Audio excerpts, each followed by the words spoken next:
Good afternoon. My name is Chinwe from Thomas John Prostate Foundation. As we all know, cancer is the most dreaded disease in the world.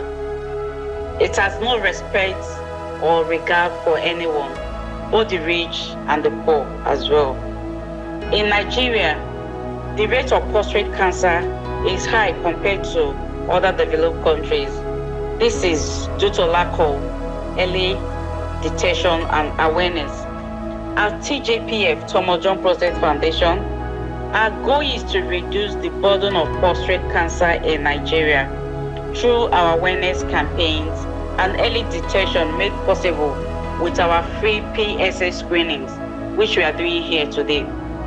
At today's outreach, we have screened over 40 men and 5 exhibited elevated PSA, which is positive. They have also been referred to see urologists for further evaluation and proper management.